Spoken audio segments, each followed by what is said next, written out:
Hi అండి, అందరికీ నమస్కారం. ఈరోజు మనం గోబీ 65 ఎలా తయారు చేసుకోవాలో చూద్దాం. ముందుగా దానికి కావాల్సిన పదార్థములు: ఆయిల్, ధనియాల పౌడర్, కారం, పసుపు, కొత్తిమీర, గోబీ ముక్కలు అండ్ కార్న్ఫ్లోర్ అండ్ ఉప్పు. సో ఇవన్నీ కావాల్సిన పదార్థములండి. మీకు బ్రీఫ్లీ కూడా చూపిస్తున్నాను. ముందుగా మనం ఒక గిన్నెలోకి హాట్ వాటర్ తీసుకుందామండి. తీసుకున్న హాట్ వాటర్లో కట్ చేసుకున్న కాలీఫ్లవర్ ముక్కల్ని అంటే గోబీ ముక్కల్ని వేసేసుకుందామండి. ఇలా వేసుకోవడం వల్ల గోబీలో ఏమైనా పురుగులు ఉంటే ఆ పురుగులన్నీ మనకి చచ్చిపోతాయండి. సో పైకి వచ్చేస్తాయి. ఇలాగా హాట్ వాటర్లో ఒక 10 మినిట్స్ దాన్ని డిప్ చేసిన తర్వాత మళ్ళీ కొంచెం హాట్ వాటర్ తీసుకుని అందులో ఇవి వేసుకుని కొంచెం పసుపు, కొంచెం ఉప్పు వేసుకుని కుక్కర్లో అయితే పెట్టుకుందామండి.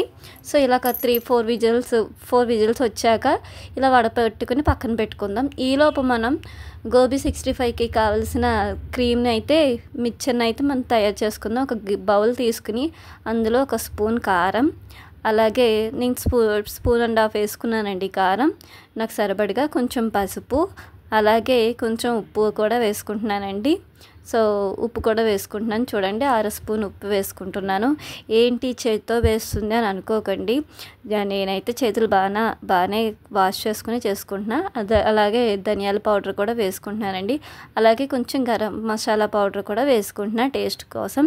అలాగే దంచుకుని పెట్టుకున్న అల్లం వెల్లుల్లి పేస్ట్ కూడా వేసుకుంటున్నానండి. సో ఇలా వేసుకున్న తర్వాత ఇందులో కొంచెం కార్న్ఫ్లోర్ని అంటే నేను ఇక్కడ కార్న్ఫ్లోర్ని కూడా కొంచెం ఒక 2-3 స్పూన్స్ వచ్చేలాగా తీసుకుంటున్నానండి. సో ఎందుకంటే హాఫ్ బౌల్ అయితే తీసుకున్న తర్వాత మొత్తం అంతా బాగా మిక్స్ చేయాలండి.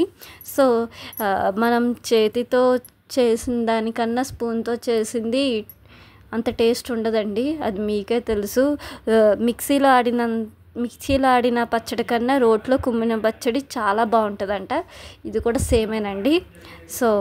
సో చూడండి, మిక్చర్ అయితే నేను ప్రిపేర్ చేసుకున్నా. కొంచెం జారుగా చేసుకోవాలండి. ఇలా జారుగా చేసుకున్న తర్వాత ముందుగా ఉడకపెట్టుకున్న గోబీని అందులో వేసేసి బాగా మిక్స్ చేసుకోవాలండి.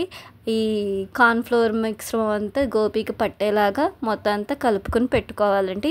సో ఫైనల్లీ కలుపుకొని పెట్టుకున్నాను. చూడండి, ఇలా కలుపుకొని పెట్టుకున్నాను.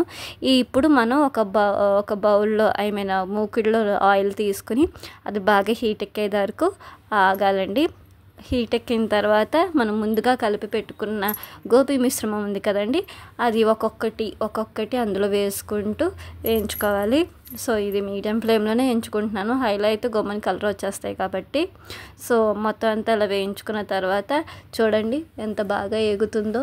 సో ఇలా వేగిన తర్వాత ఒకసారి తిరగవేసుకున్న తర్వాత బాగా వేగిన తర్వాత డీప్ ఫ్రై అయిన తర్వాత మనం ఈ మిశ్రమాన్ని తీసి నేనైతే ఇక్కడ టిష్యూ పేపర్ మీద వేస్తున్నానండి. ఆయిల్ ఏమైనా ఉంటే టిష్యూ పేపర్ అనేది లాగేసుకుంటుంది కదా, సో అందుకనండి.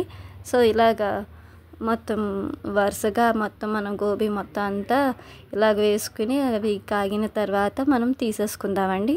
సో ఫైనల్లీ ఫ్రై అయిన గోబీ అయితే ఇదండి. తర్వాత ఇలాగే మిగిలిన మిశ్రమాన్ని కూడా ఇలాగ వేయించేసుకున్న తర్వాత మళ్ళీ అదే ఆయిల్లో కొంచెం కరివేపాకు కూడా వేయించుకుంటున్నానండి. కరివేపాకు, జీడిపప్పు కూడా నేను వేయించుకుని ముందుగా వేయించుకున్న దాంట్లో గోబీలో ఈ కరివేపాకు, కొత్తిమీర, జీడిపప్పు వేసుకున్నాను. సో ఫైనల్లీ గోబీ 65 రెడీ అండి. Thanks for watching. Please subscribe అండి. Thank you. బాయ్.